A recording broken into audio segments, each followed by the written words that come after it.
Dr. Sammy Winemaker is a palliative care physician.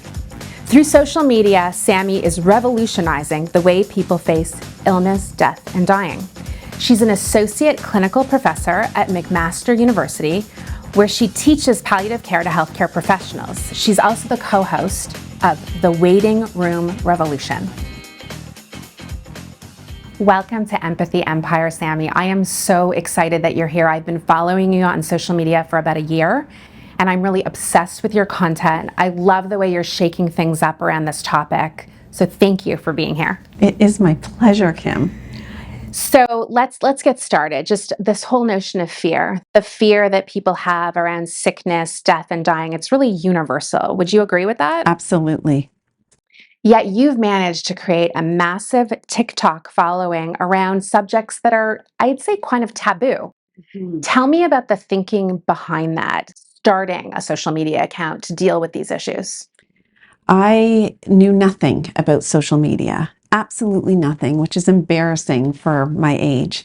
But realized that you can only get so far these days with trying to, change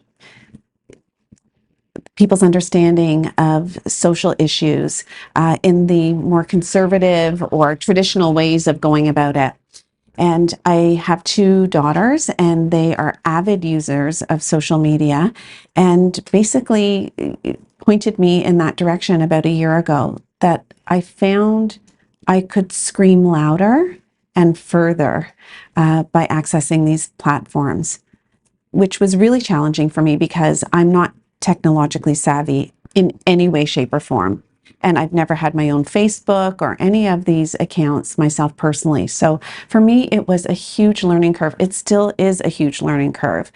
But yeah, I just couldn't sit back any longer. Not that I was really sitting back, to be honest with you, but I needed to leapfrog over the healthcare system and go public facing. And this is the fastest way to send a social message, really. And it's been meteoric, your rise on social media. I think you have about 35,000 followers now on TikTok. And I was looking at the engagement with your followers. I love that you are creating videos to sort of ask questions and put ideas out there. And then people are writing comments, and then you're creating individual videos to answer people's questions. It's a very dynamic, interactive, time-consuming process. Yeah. How do you do that as a full-time palliative care physician, as a professor at the university? You're the director of a hospice. Tell me how you're juggling all that. I don't know. Right. Okay. That's the truth. Fair. It's busy. It's really busy. But I'm using the TikTok, the Instagram, the Twitter, almost like my own therapy. It has become a way of exorcism for me, or, to be able to share the things that upset me, bother me every day, like doing your own exercise every day. I personally actually have not been a very disciplined person with other ways of, self-care, but this has become a way for me to do self-care, and it's also helping me to do what I want to achieve, which is to basically help people understand that dying is a very natural and expected chapter in every single one of our lives. And if we don't somehow get to that awareness, our whole lives are peppered with the fear of someday possibly dying. Yes. I find it fascinating the way you describe social media, because a lot of people find social media a trigger for their mental health in negative ways. So it's very interesting to hear you talk about it as a healing, restorative thing for your own mental health. And cathartic, perhaps. I think that's really interesting. Plus, it's so educational for others at the same time. Yeah, you remind me also, it's a source of intel for me, okay? Because I have only ever really done mostly education for healthcare providers, medical learners, doctors, nurses, everyone in healthcare. I had no idea what the public, people who are not trained in healthcare, would crave or want or need from me other than my hypothesizing based on the patients and families that I met. But social media is giving me information from the people who I want to speak to. So the way they react to my posts, or get angry or upset with me or want to know more, or just the comments they make. I am learning about the people who I want to help enlighten. So I want to help create a more aware population, and I need to hear from them. And that this is a way to hear from people. Absolutely. It's like a research laboratory almost, right? It's like Yeah. feet on the street. Yeah, Yeah, I love that. exactly. So why palliative care, Sammy? How did you choose that as a specialty? Okay, I should come up with a much better reason, Story? but Yeah. yeah. I was avoiding doing another rotation in internal medicine. And if you speak to medical trainers, it is the most dreaded rotation. It's and so in my year, there was this option to do something else from a list of things like orthopedic surgery and a bunch of other things I didn't want to do. Then there was this thing called palliative care, and I ended up doing it and never turned back ever. And it's interesting that I didn't even know what it was when it was on the list of things that you could select. That's how little it is ingrained or integrated into medical school, that someone like me, deep into medical school, would just stumble upon elective and palliative care. And that's really what it was. It was avoidance of doing something else that got me there. That's a great answer. I wasn't expecting that. I love that answer. Very honest. So let's talk about empathy. I would say that not all doctors are empathetic. Mhm. Agree or disagree with that statement? Oh, yeah. Okay. Yeah. Would you say it's a prerequisite for a palliative care physician to be empathetic, or is that not a valid supposition? Yeah, I think it's a prerequisite, but I think it just naturally is there. I think most people come to palliative care because they are very human focused, and empathy comes with that, and open-minded, and a little bit artsy fartsy and creative, can think outside of the box. And most people go into palliative care not because it is, going to make you a killing financially. In fact, if you look at it compared to all the other medical specialties, you'd wonder why people go into it from a financial perspective. But there is something much more about going into palliative care. It draws a certain person into it, which has its benefits and burdens. I don't know if you want to talk Talk about to that me another about time. that. But yeah, you know, my personal take on palliative care is that it is a skill, Mhm. it's a philosophy, it's an approach to care that every single doctor and nurse and other healthcare provider needs to learn and just have it woven into the fibers of how they deliver care throughout their career. I personally feel uncomfortable with the fact that it is predominantly a specialty, which is why, you know, I say it's both good and bad about the people that are drawn into palliative care, because many people that go into palliative care believe it to be a specialty and that you have to be trained as a specialist and deliver it as a specialist. And in building this specialty, which has been gaining momentum since the 1960s, we have absolved other healthcare providers from having to know how to do it. And so I am part of a very small group of people that's trying to sort of break down that silo. We can't have a specialty own the care that should be delivered by all doctors and nurses, whether you're a cardiologist, respirologist, orthopedic surgeon, nephrologist, no matter what kind of patient population you're caring for. The approach called palliative care should be woven in seamlessly and never labeled for someone at a point in time where they feel suddenly they're palliative, and that's really scary, and that's very heavy, and it's almost like the person did not require a palliative approach before that moment in time.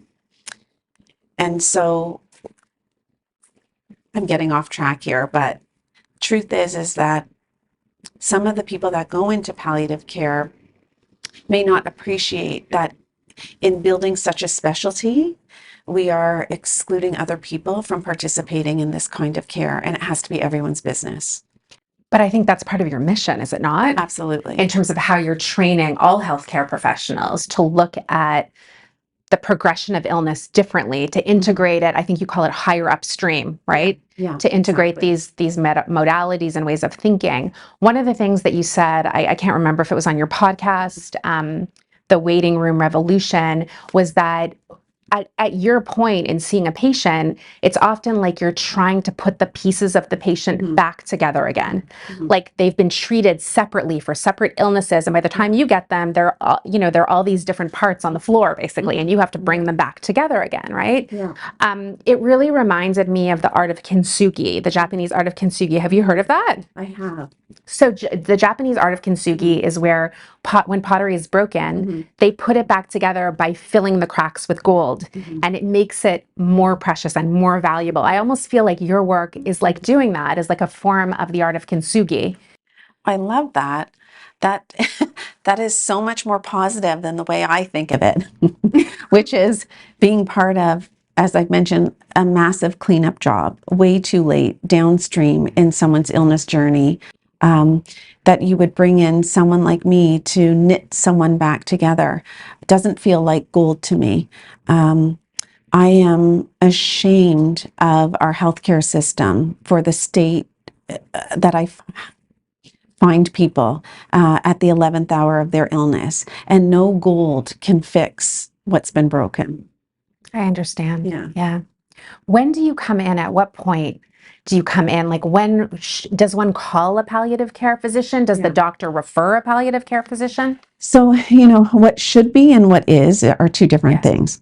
So the ideal world is someone is diagnosed with an illness, and they should be offered the information, if they want it, that this is not just a chronic condition, that this is an illness that's going to change over time, that they're going to move from the beginning, the middle, the end, the late stage of the illness.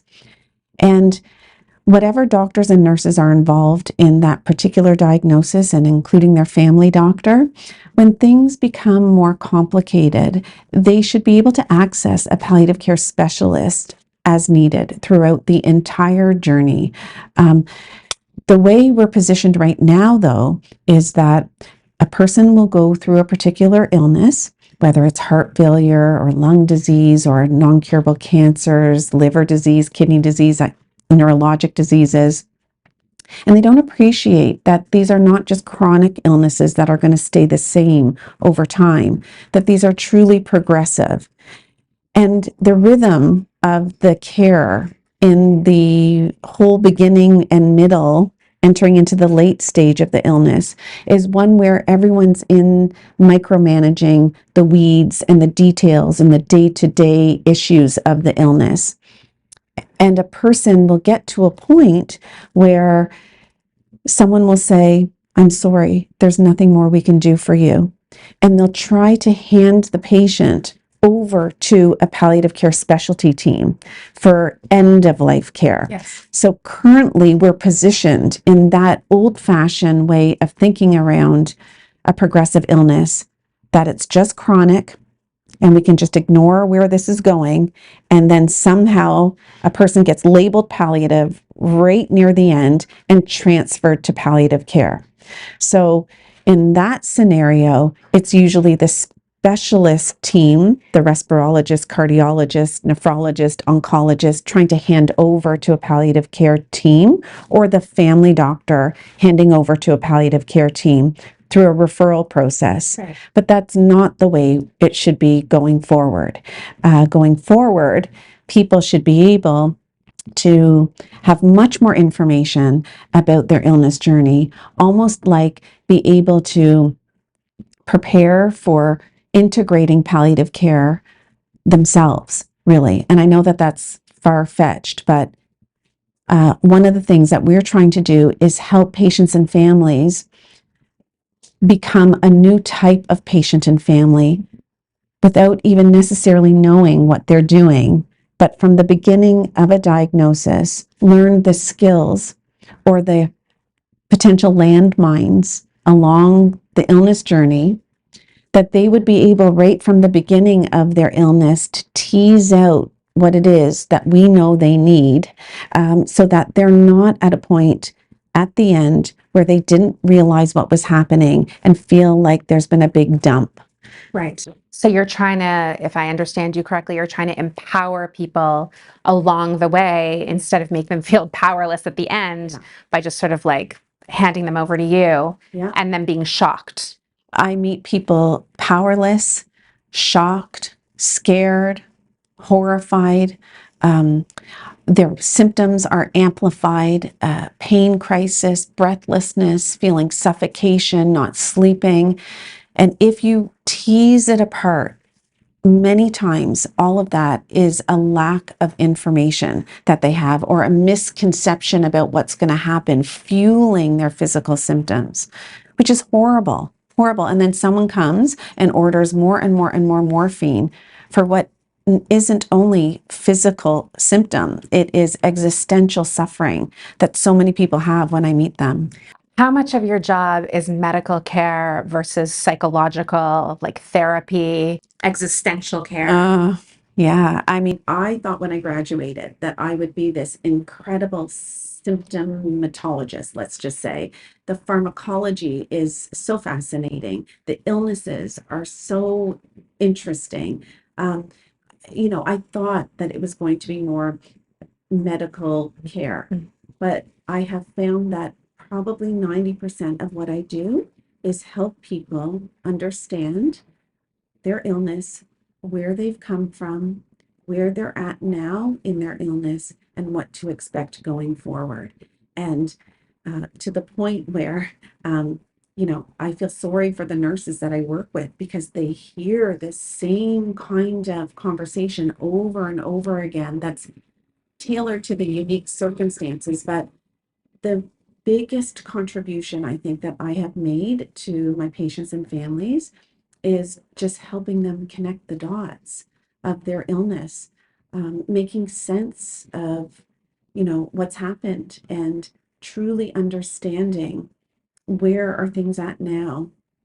And the biggest contribution or gap in our healthcare system is not helping people understand the dying phase. And I'm not just talking about the last hours or days, but a person does begin on a downward trend called dying, usually about a year before they're actually dead.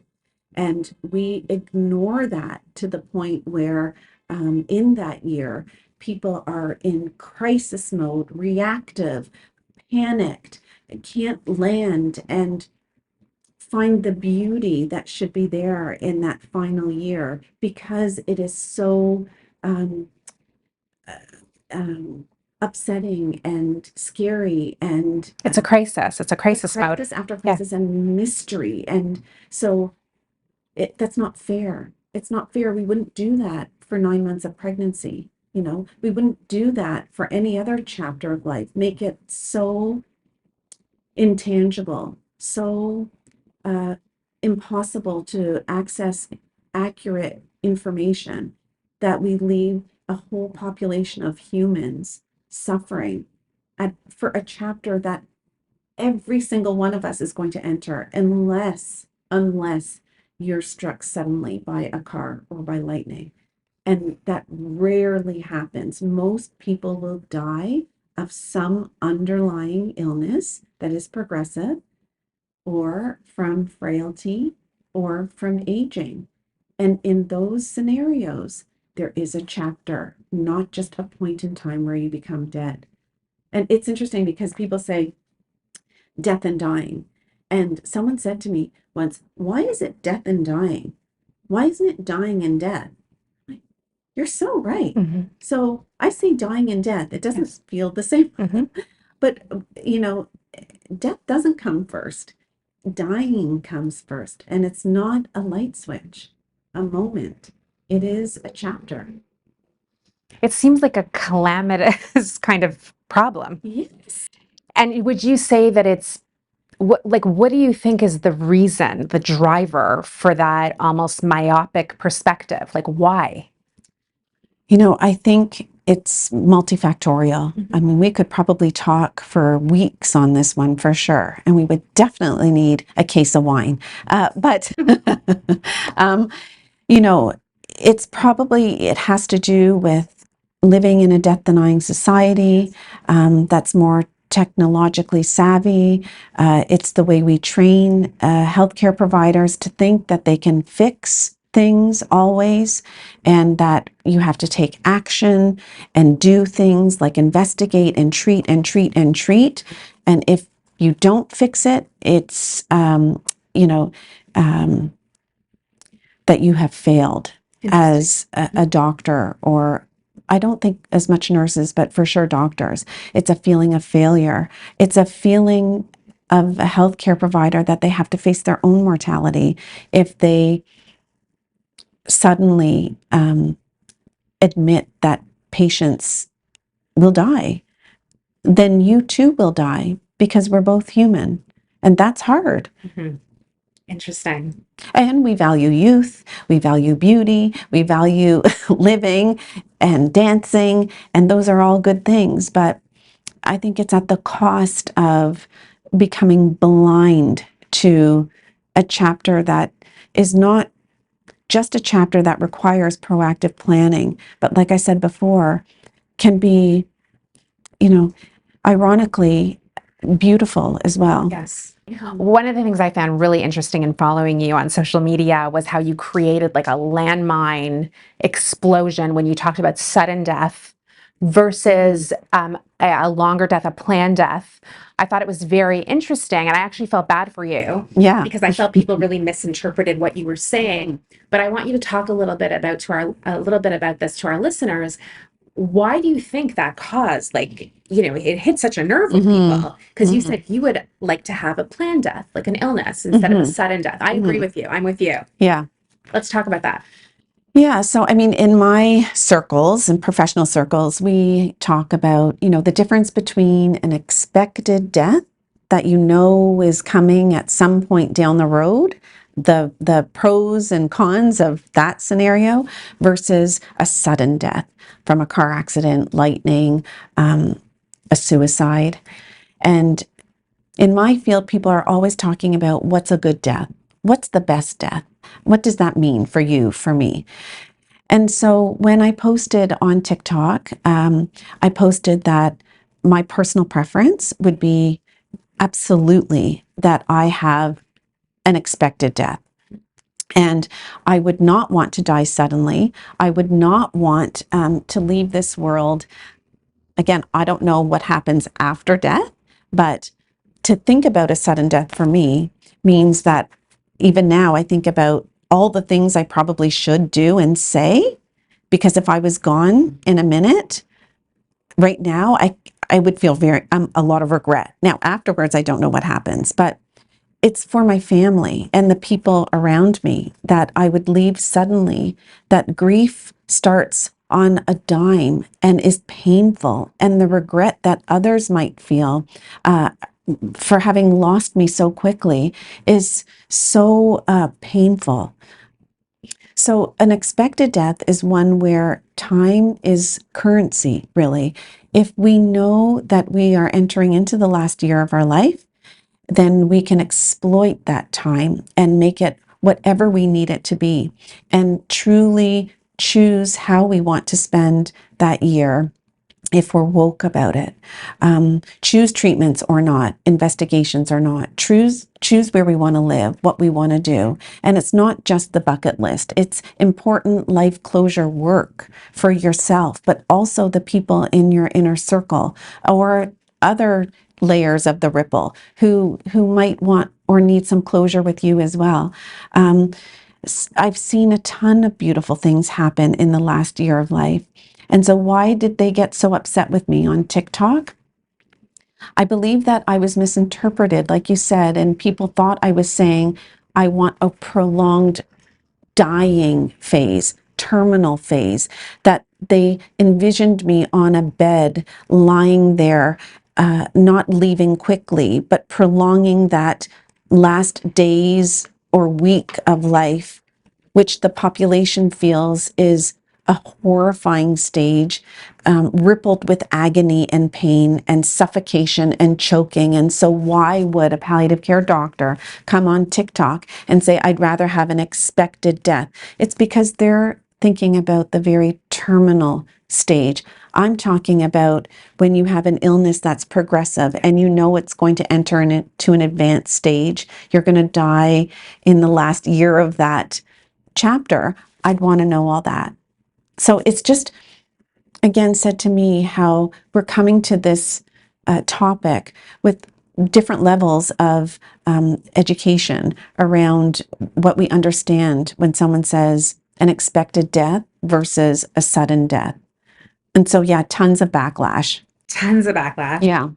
Do you Don't ever feel sorry for me though, Kim. No? No, it's all good. You're able to sort of like fortify yourself? Yeah, but I need to hear it. Uh-huh. I need to hear what people interpret, and I need to learn the tone of that I need to strike on social media. Yes. I need to figure out what is so difficult, what is so complicated about what I'm saying, and I need to find a way to do it better. To translate it, maybe. Yeah, yeah. Because I think your message, once you explained yourself, I was looking at the comments and people did grasp it. Yeah. Once you kind of dissected what you were saying and broke it down. Yeah. I want to talk to you about your spirituality. So would you say that you are a spiritual person? I'd like to think I am. I don't know exactly how to describe it or what container it comes in. I was born Jewish. I've been brought up Jewish. I'm not particularly religious, although I appreciate my culture. I must be spiritual. But I don't think I am as spiritual as many people who come to this field of palliative care. I need to think about that more, Kim, actually, because I tend to be more of a concrete person, I think. And, you know, when I think of spirituality and think about what brings me spiritual grounding, it's things like human connection, being outside, my family. But I'm not quite sure what I feel about God or the afterlife. Yes. Or so I don't know exactly how to answer that, and that's really surprising for someone who's a palliative care doctor. I imagine it comes up a lot in conversations with patients. Yeah. People tend to get spiritual. Yeah, and when I have no illness happens, right? When they're dealing with suffering. How often does it come up with you conversationally with your patients? A ton.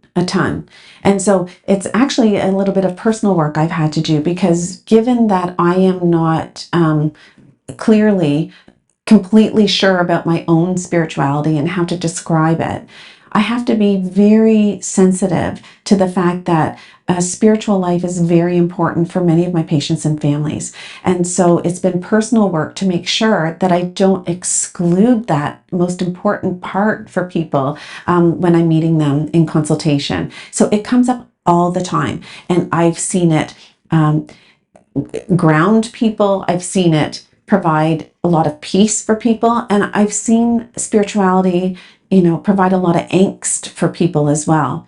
So, but we explore it all the time. Have you had to study different religious faiths and traditions in order to be more present for your patients in an educated way? Yeah, I mean, we all have resources available to us where we look if we need to, you know, learn about someone's culture. But I would say mostly I come to my work as a human and I'm caring for another human. And I think that that broad openness leaves a lot of space for a person to help me understand in any interaction how their culture influences this unique chapter of their life. We ask a lot of open-ended questions and draw from people, what do I need to know about you to best care for you? What do I need to know about your family and the way that you live? And what brings you comfort and what brings you fear? And so naturally, with these very open questions, we can draw out very person and family centered cultural issues without necessarily painting a broad stroke around the big culture. So, I mean, if you're Italian or you're Jewish or you're from Pakistan or you have a particular religion, I'm more likely to draw from the patient and family what that means to them so that I can best care for them than to read about it myself and then make lots of assumptions about the individual person I'm meeting. I understand. That makes sense. I want to talk to you a little bit about the soul Mhm. and the body. Do you have thoughts about that? Like you've seen people, I'm imagining you have witnessed people who have passed away Mhm. in your work. You know, I've read a lot of Elizabeth Kubler-Ross. I've listened to a lot of her interviews, and she talks about how it's almost like a butterfly, like leaving the body. Like she's noticed like physical things happen when people are at ends of life. Can you speak to that at all? There's a lot of amazing nurses on TikTok talking about these things, how people will reach and vision and see things. And, you know, we as humans who are still here notice things when people are dying in the moments before that we make meaning around. And I'm not quite sure if it's more of that or how to interpret what we see happening. As I mentioned, I'm sort of a concrete person. I don't really I don't spend a lot of time in the metaphysical kind of realms. I don't know how to say this. Yeah, that's a good way to say it. I'm just Mhm. I'm very concrete. That what happens after death is something I've spent less time about because I'm so uh, pressured to figure out the before dying part. So I really haven't spent a lot of time thinking about it, to be honest with you. Fair answer.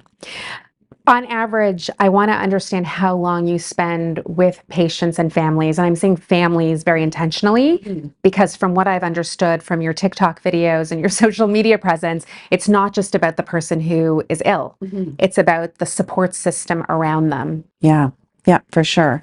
Um, so, you know, when I do a consultation, when I meet someone for the first time, that can take anywhere from 45 minutes to 90 minutes, depending on how complicated it is.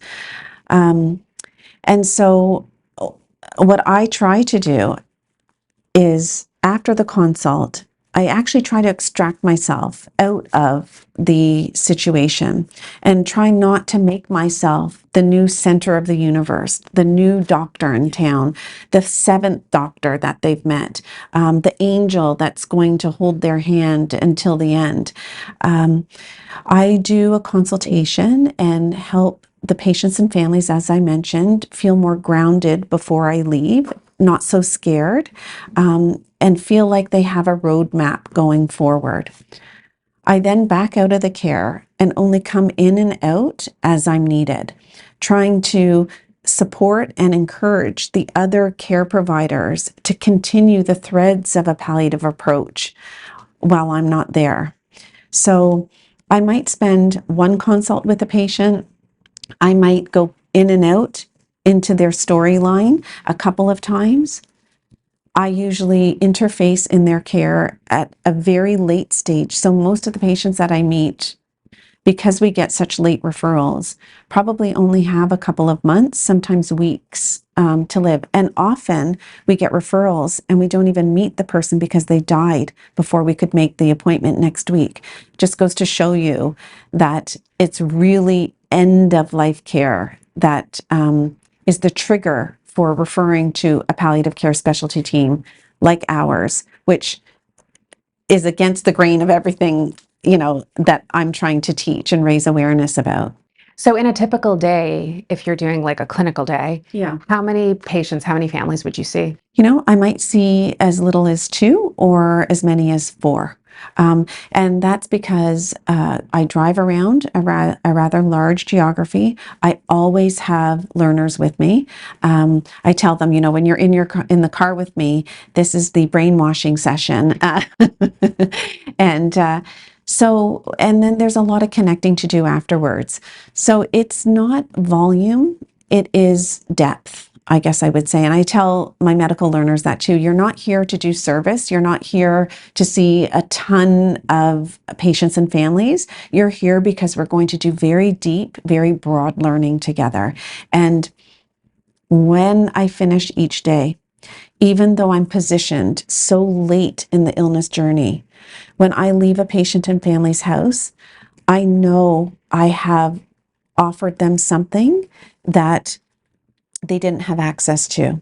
I know that they feel better and more grounded, but I especially know that whatever learners I had with me are beginning to think more broadly and more modernly about palliative care because of how I use those scenarios to teach that this should have happened earlier. And every medical learner, when they leave me, whether they spend a week or a month or 2 months with me, hopefully will graduate and begin to realize that we need to modernize this idea of a palliative approach to care. Is this a Canadian problem? Is it a North American problem? Is it a global? It's global. It's global. As far as I can tell, it's global. Palliative care is usually synonymous with end of life care, and it's usually delivered by specialists. And as long as that goes on, we are always going to see the word palliative as a 4-letter word, a scary word, one to be avoided, like the plague. And it's always going to be synonymous with near death. And so who wants that? You talked about how your sister and you were having a conversation and you said you wanted to write a book. I can't remember. It was What to expect when you're dying? what to expect when you're dying, like what to expect when you're expecting. And your sister was like, Sammy, like, what are you Yeah. talking about? Who would Yeah. want to read that book? Right? I actually would. I would read it, Oh. Sammy. I totally Yeah. would. Are you writing the book? We are, yeah. Actually, the Cian, my partner, Dr. Cian Xiao, we have written a book, and it's called Hope for the Best, Plan for the Rest, 7 Keys to Navigating a Life-Changing Diagnosis. And what we have learned is that, like my sister said, except for you, Kim, most people will not want to pick up a book that is about dying.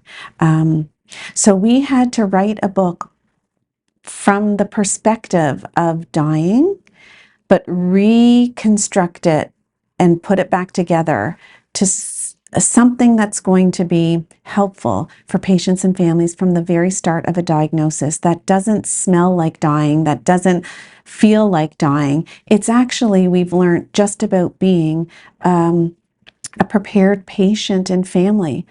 When people become patients and families of patients, they have no idea usually what they're getting into. And you can backtrack from my vantage point at the end. You can look back and see where things went wrong, see what happened, what were some of the assumptions in healthcare, some of the landmines and the hurdles. And it's so clear retrospectively. So this book took all of that and put it back together in something that's much more prospectively helpful for patients and families, that isn't about dying. It's actually just having a better healthcare journey. And by the way, when you're down the road, you're going to be way healthier existentially, mentally, and physically if we walk this journey together differently. You're reminding me, or this book is reminding me, when I was a graduate student, I took a medical anthropology course. and we read a book called The Spirit Catches You and You Fall Down. Okay. Have you read it? No, but I will. It's an excellent book. Yeah. You can borrow my copy. And I remember when we were studying the book, I can't remember what medical school it was, but it was required reading at a medical school. And I think your book should also be required reading for medical students. Yeah, definitely. I mean, thank you. When the students are with me and they've listened to our podcast, especially season 1, it's the heart of what we're talking about today. They say to me, I don't know what I would have done had I not listened to the podcast. It's brought me back to the reason why I ever wanted to be a doctor.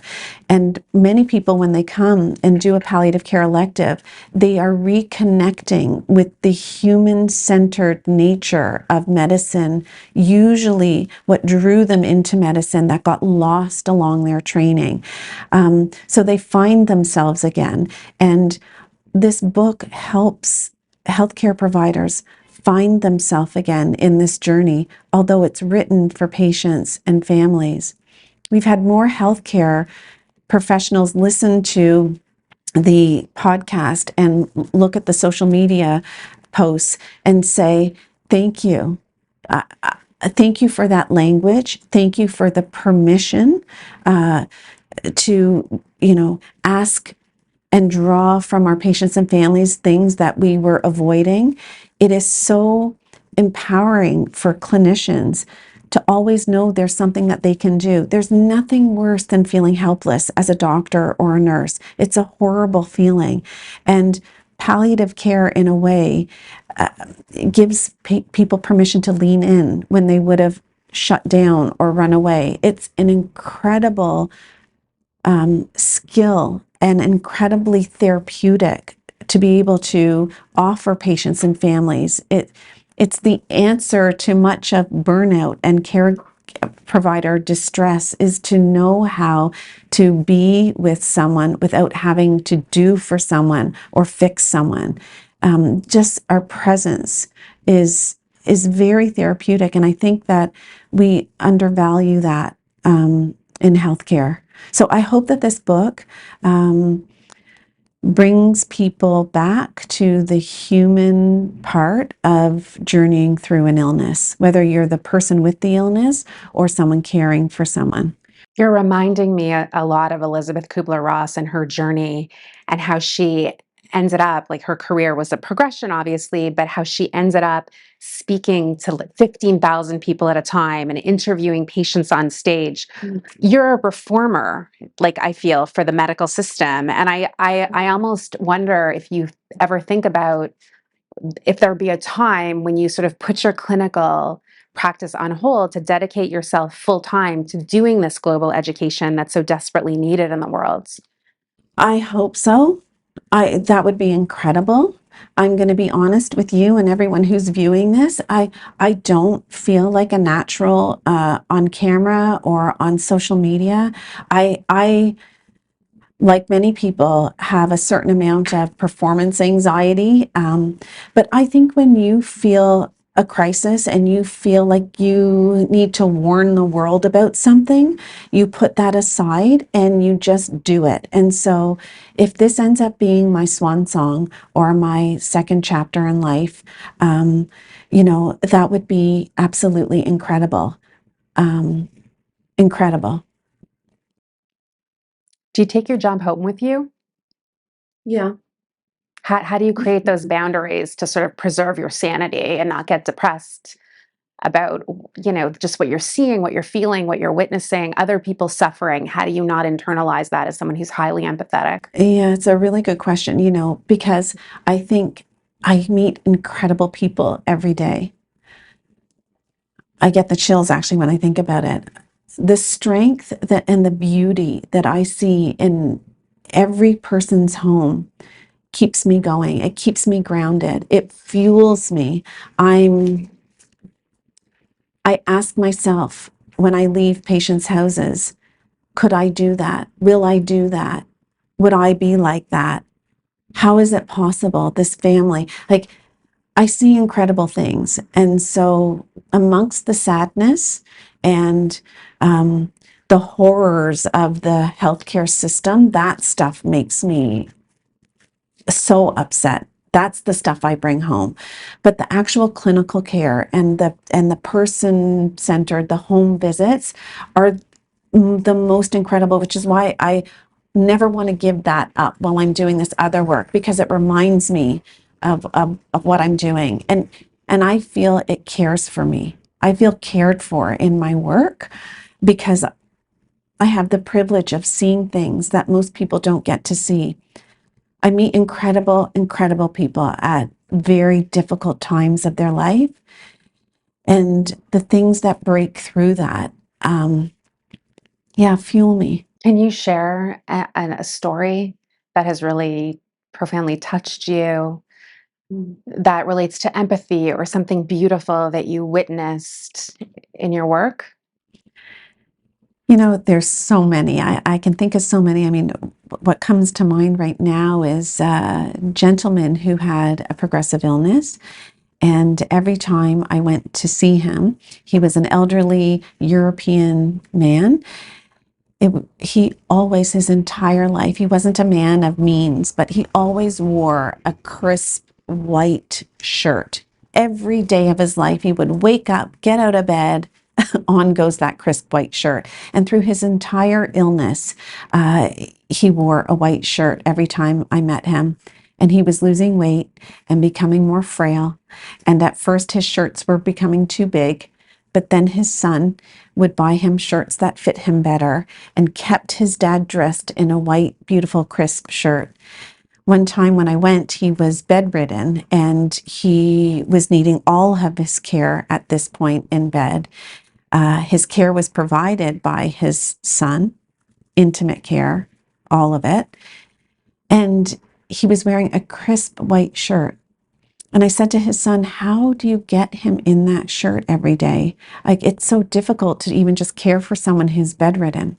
And he figured out a way to cut the back of the shirt and to put it on him on the front so that he looked like he was wearing his crisp white shirt until he died. And so, you know, there's another gentleman who, a frail man, I remember, I mean, the stories will just keep coming, who had a heart condition.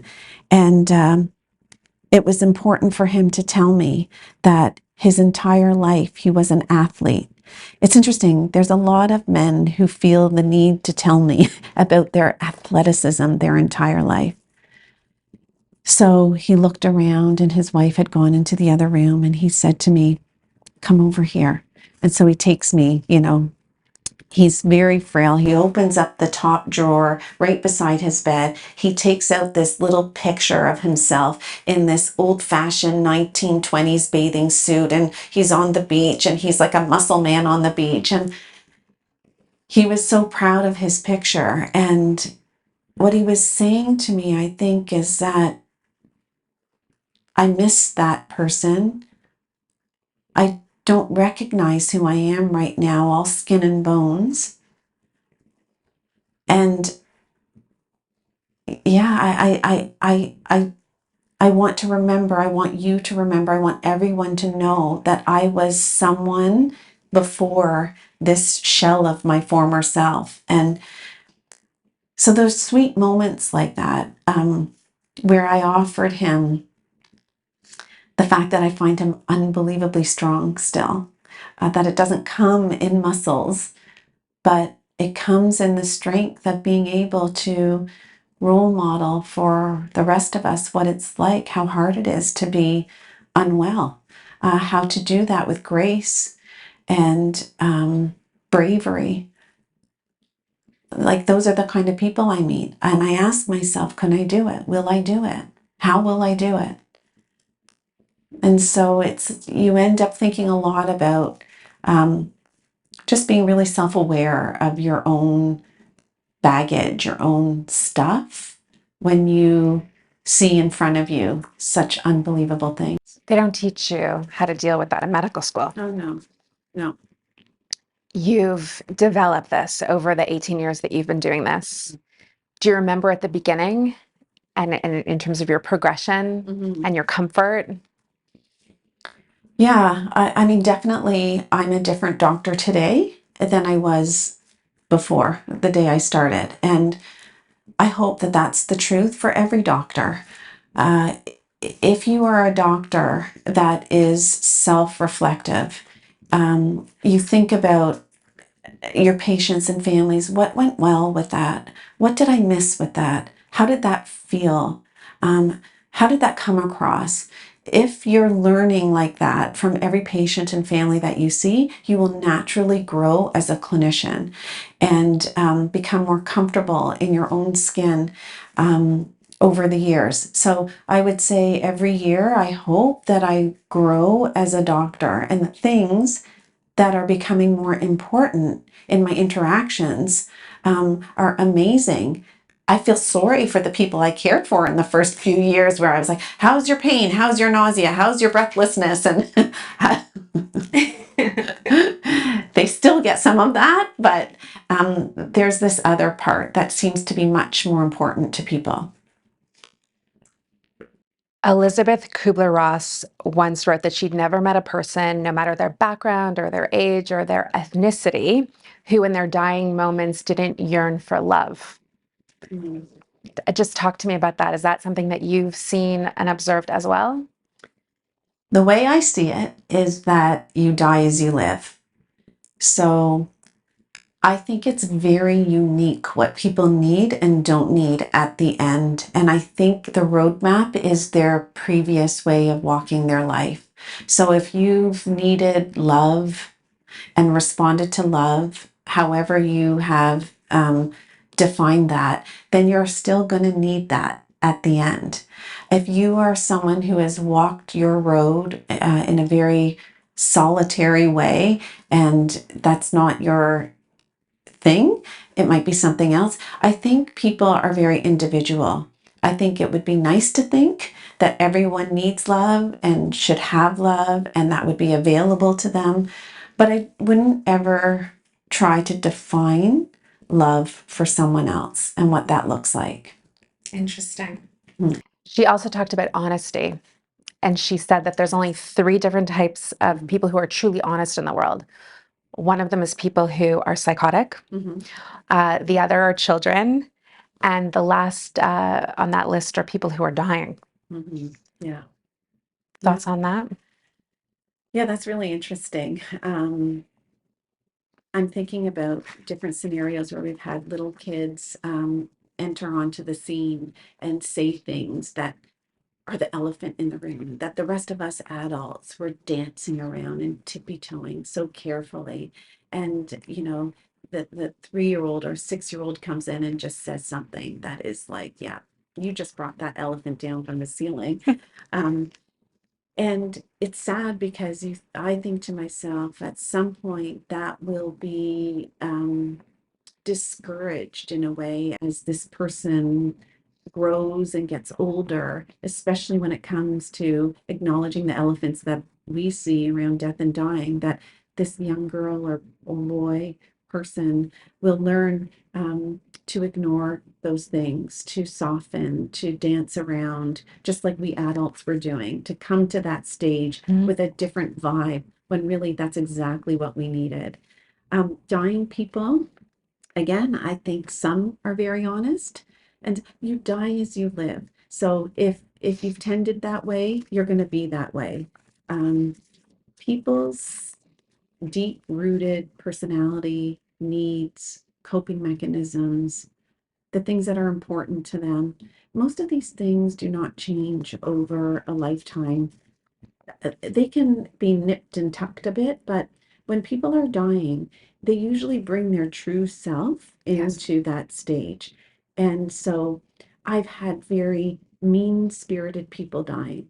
I've had guilt-ridden people dying. I've had very needy people dying. Uh, People who are very satisfied with life and resigned to dying.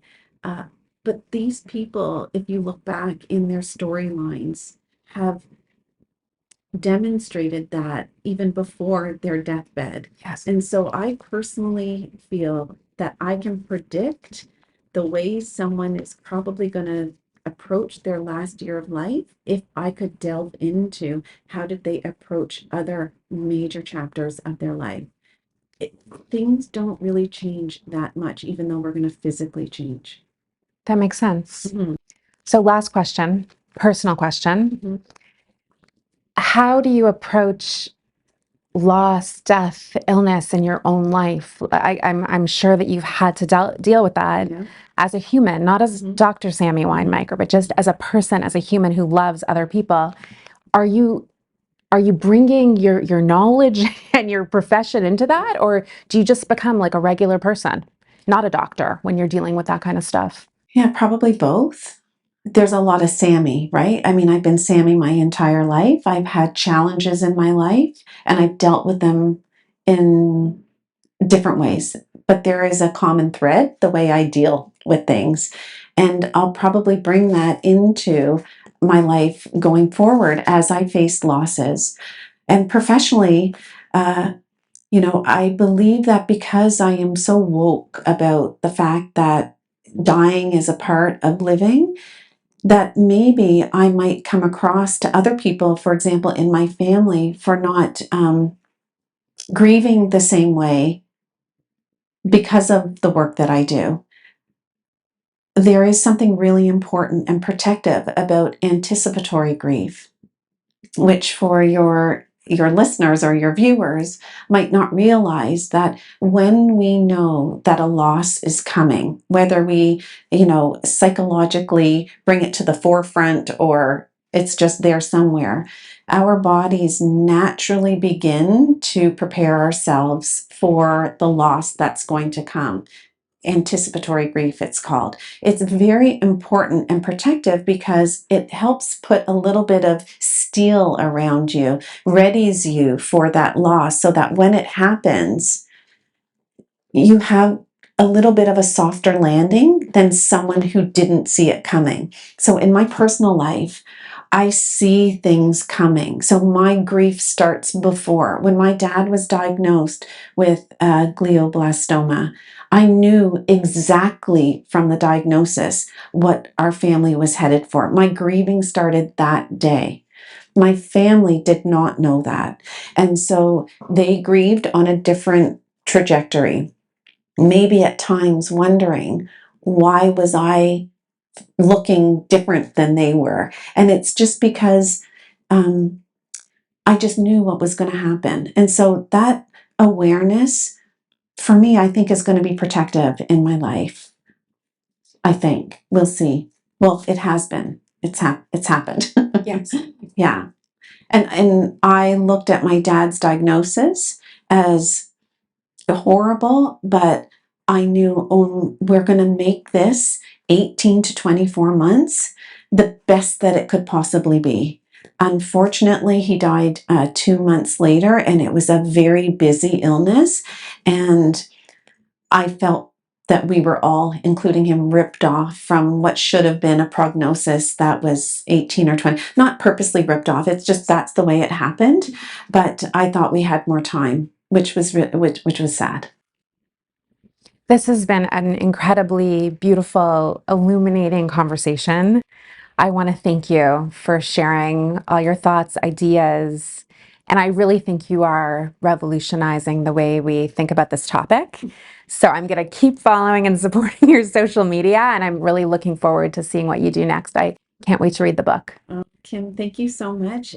Every time I get to talk to people like you who ask such incredible questions from your heart, I feel like I'm going to leave today a little bit lighter. And so you're a beautiful person. So are you. And I'm so happy to have met you. Me too. Thank you so much, Sammy. Thank you.